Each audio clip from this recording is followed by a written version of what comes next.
So what you can do, all you have to do, you could try and do some really, but you don't need to. So you don't need to do anything. The other thing you can do, move the camera around. Move and position and rotate the camera. And you can, of course, have multiple cameras, top view, so that the camera will override The lighting light object. You could do with, we can define different types, spotlight, which allows us, we can add lights. The light color can be changed, red light and a blue light. Lights can be added and removed. Lots of fun things you can do with these new light objects. And in addition to, when we're dealing with floating points, compare floating points. We think of the floating points, floating point, floating points, floating points, floating point, floating point, float, point, 0 point. Why is that? Why are we getting that? That's the problem with floating point. Floating point is something that Float image, floating point, floating point. floating point. Something in the middle of this space, between, divided by, in the middle.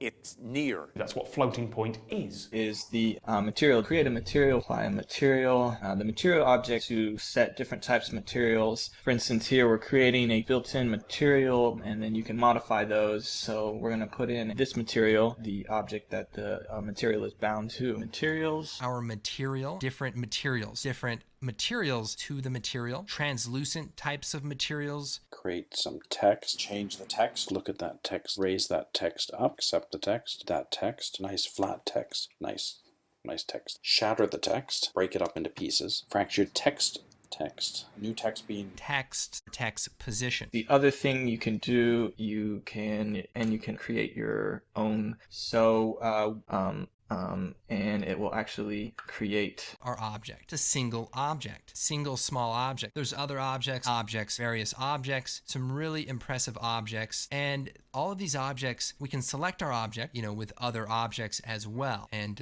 apply it to the objects. You can change. I can go back, I could change, be affected by, I can change. So everything that exists.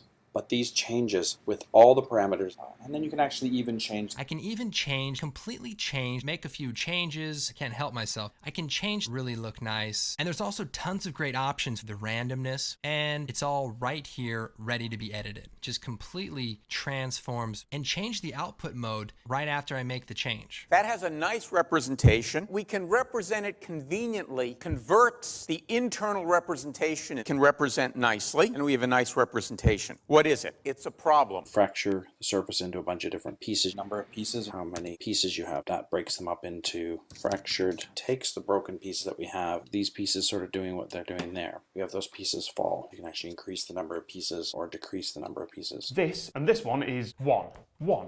So 1, 1. We mean 2, 2, 2, 2, 2, 2, 2, 2, 2, 2. 2. That's breaking up into pieces, a pre-fractured piece of the pieces, how these pieces. We have very few, we can actually see group options. Group objects, set of objects, set attributes on the whole group, a group of objects, all the objects in that group, create another group here, position them apart from each other as a group separately, two groups of objects, and objects are now added to the context that they can find. So all these objects here don't require a context. Objects, by just connecting, when it's not connected, compress them together and make them invisible. Make it invisible. Procedural modeling. All of these models are ready to go. Great models, quality on these models, and you can combine multiple different variations, these liquid models. So